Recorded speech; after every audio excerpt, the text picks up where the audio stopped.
ਜੀ। ਅਗਲੀ ਖਬਰ ਦੇ ਵੱਲ ਵਧੀਏ ਤੇ ਗੱਲ ਕਰੀਏ ਆਇਰਲੈਂਡ ਦੀ। ਆਇਰਲੈਂਡ ਦੇ ਵਿੱਚ ਰਾਜਧਾਨੀ ਡਬਲਿਨ ਦੇ ਵਿੱਚ ਕਾਫੀ ਉਥਲ-ਪੁਥਲ ਜਿਹੜੀ ਆ ਹੋ ਰਹੀ ਆ। ਸਕੂਲ ਦੇ ਬਾਹਰ ਚਾਕੂ ਨਾਲ ਕੀਤੇ ਗਏ ਹਮਲੇ ਦੇ ਵਿੱਚ 3 ਬੱਚਿਆਂ ਤੇ ਇੱਕ ਔਰਤ ਦੇ ਜ਼ਖਮੀ ਹੋਣ ਤੋਂ ਬਾਅਦ ਹੁਣ ਉੱਥੇ ਪ੍ਰੋਟੈਸਟ ਹੋਏ ਸੀਗੇ, ਜਿਹੜੇ ਕਿ ਹਿੰਸਕ ਝੜਪਾਂ ਦੇ ਵਿੱਚ ਤਬਦੀਲ ਹੋ ਗਏ ਆ। ਕਈ ਕਾਰਾਂ ਨੂੰ ਅੱਗ ਲਗਾ ਦਿੱਤੀ ਹੈ ਤੇ ਪੁਲਿਸ ਜਿਹੜੀ ਆ ਉਹਦੇ ਉੱਤੇ ਹਮਲਾ ਕੀਤਾ ਗਿਆ, ਜਿਹੜੀ ਪੁਲਿਸ ਇਹਨਾਂ ਝੜਪਾਂ ਨੂੰ ਰੋਕਣ ਦੇ ਲਈ ਆਈ ਸੀ। ਚਾਕੂ ਦੇ ਹਮਲੇ ਦੇ ਵਿੱਚ 5 ਸਾਲਾ ਬੱਚੀ ਗੰਭੀਰ ਜ਼ਖਮੀ ਹੈ। ਸਾਰੇ ਜ਼ਖਮੀਆਂ ਨੂੰ ਹਸਪਤਾਲ ਦੇ ਵਿੱਚ ਭਰਤੀ ਕਰਵਾਇਆ ਗਿਆ। ਸਕੂਲ ਦੇ ਬਾਹਰ ਤੋਂ ਹੋਏ ਹਮਲੇ ਦੇ ਬਾਅਦ ਬੱਚੀ ਦਾ ਡਬਲਿਨ ਦੇ ਹਸਪਤਾਲ ਦੇ ਵਿੱਚ ਇਲਾਜ ਚੱਲ ਰਿਹਾ ਹੈ। ਹੁਣ ਇਸ ਹਮਲੇ ਦੀ ਖਬਰ ਮਿਲਣ ਤੋਂ ਬਾਅਦ ਹੀ ਆਇਰਲੈਂਡ ਦੀ ਰਾਜਧਾਨੀ ਡਬਲਿਨ ਦੇ ਵਿੱਚ ਘੱਟੋ-ਘੱਟ ਸੈਂਕੜੇ ਲੋਕ ਜਿਹੜੇ ਸੜਕਾਂ ਤੇ ਆ ਗਏ ਸਨ ਤੇ ਹਿੰਸਾ ਸ਼ੁਰੂ ਹੋ ਗਈ ਸੀਗੀ ਤੇ ਉਸ ਤੋਂ ਬਾਅਦ ਵੱਡੀ ਗਿਣਤੀ ਦੇ ਵਿੱਚ ਪੁਲਿਸ ਹੁਣ ਤੈਨਾਤ ਕਰ ਦਿੱਤੀ ਗਈ ਹੈ।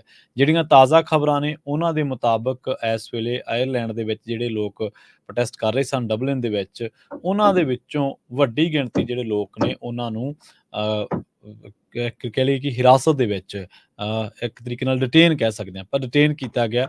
34 ਜਾਣੇ ਜਿਹੜੇ ਆ ਉਹ ਡਿਟੇਨ ਕੀਤੇ ਗਏ ਆ ਹੁਣ ਤੱਕ।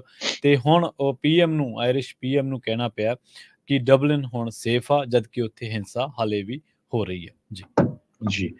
ਸੋ ਬਿਲਕੁਲ ਉੱਥੇ ਇੱਕ ਬਹੁਤ ਹੀ ਬੈਡ ਇੰਸੀਡੈਂਟ ਵਾਪਰੀ ਸੀ ਜਦੋਂ ਕੁਝ ਬੱਚਿਆਂ ਨੂੰ ਤੇ ਇੱਕ ਉਹਨਾਂ ਦੀ ਮਦਰ ਨੂੰ ਚਾਕੂ ਮਾਰਤਾ ਤੇ ਫਾਰ ਰਾਈਟ ਗਰੁੱਪ ਜਿਹੜਾ ਹੈਗਾ ਉੱਥੇ ਉਹਨਾਂ ਨੇ ਅਫਵਾਹ ਫੈਲਾਤੀ ਵੀ ਇੱਕ ਫਿਰਕੇ ਦੇ ਲੋਕ ਇੱਕ ਫਿਰਕੇ ਦਾ ਬੰਦਾ ਆ ਜਿਹਨੂੰ ਚਾਕੂ ਮਾਰ ਕੇ ਮਾਰਿਆ ਆ।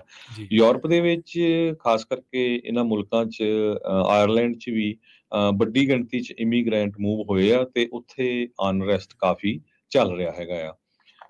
1,41,600 ਲੋਕ ਪਿਛਲੇ ਸਾਲ ਉੱਥੇ ਐਂਟਰ ਕੀਤੇ ਆ ਆਇਰਲੈਂਡ ਦੇ ਵਿੱਚ ਨਵੇਂ ਇਮੀਗ੍ਰੈਂਟਸ।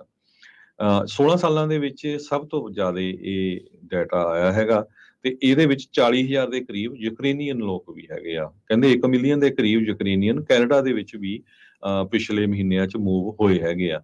ਜੇਨ ਸਵੀਟਰ ਇੱਕ ਪ੍ਰੋਫੈਸਰ ਹੈਗੇ ਡਬਲਿਨ ਸਿਟੀ ਯੂਨੀਵਰਸਿਟੀ ਦੇ ਵਿੱਚ, ਉਹ ਜੋ ਡਿਸਇਨਫੋਰਮੇਸ਼ਨ ਜਿਹੜੀ ਗਲਤ ਇਨਫੋਰਮੇਸ਼ਨ ਫੈਲਾਈ ਜਾਂਦੀ ਆ ਉਹਦੇ ਉੱਤੇ ਸਟੱਡੀ ਕਰਦੇ ਹੈਗੇ ਆ। ਉਹਨਾਂ ਨੇ ਇਹ ਕਿਹਾ ਵੀ ਫਾਰ ਰਾਈਟਸ ਗਰੁੱਪ ਦਾ ਸ਼ਰੇਆਮ ਇਨਵੋਲਵਮੈਂਟ ਸੀ। ਉਹਨਾਂ ਨੇ ਵੈਬਸਾਈਟਸ ਦੇ ਉੱਤੇ, ਸੋਸ਼ਲ ਮੀਡੀਆ ਦੇ ਉੱਤੇ ਇਹ ਸਾਰਾ ਕੁਝ ਫੈਲਾਇਆ। ਉਹਦੇ ਨਾਲ ਫਿਰ ਜਿਹੜੇ ਆ ਲੋਕ ਇਕੱਠੇ ਹੋ ਕੇ ਉਹਨਾਂ ਨੇ ਬਿਲਡਿੰਗਾਂ ਨੂੰ, ਕਾਰਾਂ ਨੂੰ ਅੱਗ ਲਾਤੀ, ਪੁਲਿਸ ਵਾਲਿਆਂ ਦੀ ਵੀ ਕੁੱਟਮਾਰ ਕੀਤੀ ਤੇ ਕਾਫੀ ਜ਼ਿਆਦਾ ਜਿਹੜਾ ਨੁਕਸਾਨ ਕੀਤਾ।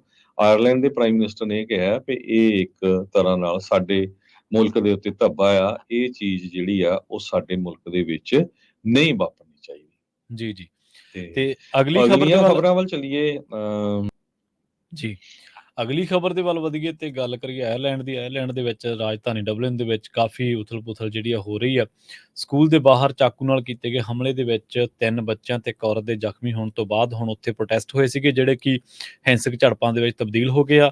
ਕਈ ਕਾਰਾਂ ਨੂੰ ਅੱਗ ਲਗਾ ਦਿੱਤੀ ਹੈ ਤੇ ਪੁਲਿਸ ਜਿਹੜੀ ਆ ਉਹਦੇ ਉੱਤੇ ਹਮਲਾ ਕੀਤਾ ਗਿਆ, ਜਿਹੜੀ ਪੁਲਿਸ ਇਹਨਾਂ ਝੜਪਾਂ ਨੂੰ ਰੋਕਣ ਦੇ ਲਈ ਆਈ ਸੀ। ਚਾਕੂ ਦੇ ਹਮਲੇ ਦੇ ਵਿੱਚ 5 ਸਾਲਾ ਬੱਚੀ ਗੰਭੀਰ ਜ਼ਖਮੀ ਹੈ। ਸਾਰੇ ਜ਼ਖਮੀਆਂ ਨੂੰ ਹਸਪਤਾਲ ਦੇ ਵਿੱਚ ਭਰਤੀ ਕਰਵਾਇਆ ਗਿਆ। ਸਕੂਲ ਦੇ ਬਾਹਰ ਤੋਂ ਹੋਏ ਹਮਲੇ ਦੇ ਬਾਅਦ ਬੱਚੀ ਦਾ ਡਬਲਿਨ ਦੇ ਹਸਪਤਾਲ ਦੇ ਵਿੱਚ ਇਲਾਜ ਚੱਲ ਰਿਹਾ ਹੈ। ਹੁਣ ਇਸ ਹਮਲੇ ਦੀ ਖਬਰ ਮਿਲਣ ਤੋਂ ਬਾਅਦ ਹੀ ਆਇਰਲੈਂਡ ਦੀ ਰਾਜਧਾਨੀ ਡਬਲਿਨ ਦੇ ਵਿੱਚ ਘੱਟੋ-ਘੱਟ ਸੈਂਕੜੇ ਲੋਕ ਜਿਹੜੇ ਸੜਕਾਂ ਤੇ ਆ ਗਏ ਸਨ ਤੇ ਹਿੰਸਾ ਸ਼ੁਰੂ ਹੋ ਗਈ ਸੀਗੀ ਤੇ ਉਸ ਤੋਂ ਬਾਅਦ ਵੱਡੀ ਗਿਣਤੀ ਦੇ ਵਿੱਚ ਪੁਲਿਸ ਹੁਣ ਤੈਨਾਤ ਕਰ ਦਿੱਤੀ ਗਈ ਹੈ।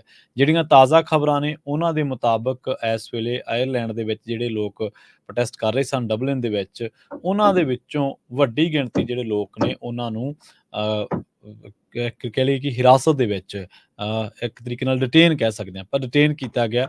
34 ਜਾਣੇ ਜਿਹੜੇ ਆ ਉਹ ਡਿਟੇਨ ਕੀਤੇ ਗਏ ਆ ਹੁਣ ਤੱਕ। ਤੇ ਹੁਣ ਉਹ ਪੀਐਮ ਨੂੰ, ਆਇਰਿਸ਼ ਪੀਐਮ ਨੂੰ ਕਹਿਣਾ ਪਿਆ ਕਿ ਡਬਲਿਨ ਹੁਣ ਸੇਫ ਆ, ਜਦਕਿ ਉੱਥੇ ਹਿੰਸਾ ਹਾਲੇ ਵੀ ਹੋ ਰਹੀ ਹੈ। ਜੀ ਜੀ। ਸੋ ਬਿਲਕੁਲ ਉੱਥੇ ਇੱਕ ਬਹੁਤ ਹੀ ਬੈਡ ਇੰਸੀਡੈਂਟ ਵਾਪਰੀ ਸੀ ਜਦੋਂ ਕੁਝ ਬੱਚਿਆਂ ਨੂੰ ਤੇ ਇੱਕ ਉਹਨਾਂ ਦੀ ਮਦਰ ਨੂੰ ਚਾਕੂ ਮਾਰਤਾ ਤੇ ਫਾਰ ਰਾਈਟ ਗਰੁੱਪ ਜਿਹੜਾ ਹੈਗਾ ਉੱਥੇ ਉਹਨਾਂ ਨੇ ਅਫਵਾਹ ਫੈਲਾਤੀ ਵੀ ਇੱਕ ਫਿਰਕੇ ਦੇ ਲੋਕ ਇੱਕ ਫਿਰਕੇ ਦਾ ਬੰਦਾ ਆ ਜਿਹਨੂੰ ਚਾਕੂ ਮਾਰ ਕੇ ਮਾਰਿਆ ਆ। ਜੀ ਯੂਰਪ ਦੇ ਵਿੱਚ ਖਾਸ ਕਰਕੇ ਇਹਨਾਂ ਮੁਲਕਾਂ 'ਚ ਆਇਰਲੈਂਡ 'ਚ ਵੀ ਵੱਡੀ ਗਿਣਤੀ 'ਚ ਇਮੀਗ੍ਰੈਂਟ ਮੂਵ ਹੋਏ ਆ ਤੇ ਉੱਥੇ ਅਨਰੈਸਟ ਕਾਫੀ ਚੱਲ ਰਿਹਾ ਹੈਗਾ ਆ। 1,41,600 ਲੋਕ ਪਿਛਲੇ ਸਾਲ ਉੱਥੇ ਐਂਟਰ ਕੀਤੇ ਆ ਆਇਰਲੈਂਡ ਦੇ ਵਿੱਚ ਨਵੇਂ ਇਮੀਗ੍ਰੈਂਟਸ। 16 ਸਾਲਾਂ ਦੇ ਵਿੱਚ ਸਭ ਤੋਂ ਜ਼ਿਆਦਾ ਇਹ ਡਾਟਾ ਆਇਆ ਹੈਗਾ ਤੇ ਇਹਦੇ ਵਿੱਚ 40,000 ਦੇ ਕਰੀਬ ਯੂਕਰੇਨੀਅਨ ਲੋਕ ਵੀ ਹੈਗੇ ਆ। ਕਹਿੰਦੇ 1 ਮਿਲੀਅਨ ਦੇ ਕਰੀਬ ਯੂਕਰੇਨੀਅਨ ਕੈਨੇਡਾ ਦੇ ਵਿੱਚ ਵੀ ਪਿਛਲੇ ਮਹੀਨਿਆਂ 'ਚ ਮੂਵ ਹੋਏ ਹੈਗੇ ਆ। ਜੇਨ ਸਵੀਟਰ ਇੱਕ ਪ੍ਰੋਫੈਸਰ ਹੈਗੇ ਡਬਲਿਨ ਸਿਟੀ ਯੂਨੀਵਰਸਿਟੀ ਦੇ ਵਿੱਚ, ਉਹ ਜੋ ਡਿਸਇਨਫੋਰਮੇਸ਼ਨ ਜਿਹੜੀ ਗਲਤ ਇਨਫੋਰਮੇਸ਼ਨ ਫੈਲਾਈ ਜਾਂਦੀ ਆ, ਉਹਦੇ ਉੱਤੇ ਸਟੱਡੀ ਕਰਦੇ ਹੈਗੇ ਆ। ਉਹਨਾਂ ਨੇ ਇਹ ਕਿਹਾ ਵੀ ਫਾਰ ਰਾਈਟਸ ਗਰੁੱਪ ਦਾ ਸ਼ਰੇਆਮ ਇਨਵੋਲਵਮੈਂਟ ਸੀ। ਉਹਨਾਂ ਨੇ ਵੈਬਸਾਈਟਸ ਦੇ ਉੱਤੇ, ਸੋਸ਼ਲ ਮੀਡੀਆ ਦੇ ਉੱਤੇ ਇਹ ਸਾਰਾ ਕੁਝ ਫੈਲਾਇਆ। ਉਹਦੇ ਨਾਲ ਫਿਰ ਜਿਹੜੇ ਆ ਲੋਕ ਇਕੱਠੇ ਹੋ ਕੇ ਉਹਨਾਂ ਨੇ ਬਿਲਡਿੰਗਾਂ ਨੂੰ, ਕਾਰਾਂ ਨੂੰ ਅੱਗ ਲਾਤੀ, ਪੁਲਿਸ ਵਾਲਿਆਂ ਦੀ ਵੀ ਕੁੱਟਮਾਰ ਕੀਤੀ ਤੇ ਕਾਫੀ ਜ਼ਿਆਦਾ ਜਿਹੜਾ ਨੁਕਸਾਨ ਕੀਤਾ। ਆਇਰਲੈਂਡ ਦੇ ਪ੍ਰਾਈਮ ਮਿਨਿਸਟਰ ਨੇ ਇਹ ਕਿਹਾ ਵੀ ਇਹ ਇੱਕ ਤਰ੍ਹਾਂ ਨਾਲ ਸਾਡੇ ਮੁਲਕ ਦੇ ਉੱਤੇ ਧੱਬਾ ਆ। ਇਹ ਚੀਜ਼ ਜਿਹੜੀ ਆ ਉਹ ਸਾਡੇ ਮੁਲਕ ਦੇ ਵਿੱਚ ਨਹੀਂ ਵਾਪਰਨੀ ਚਾਹੀਦੀ। ਜੀ, ਜੀ। ਤੇ ਤੇ ਅਗਲੀ ਖਬਰ ਦੇ ਅਗਲੀਆਂ ਵੱਲ ਖਬਰਾਂ ਵੱਲ ਚੱਲੀਏ।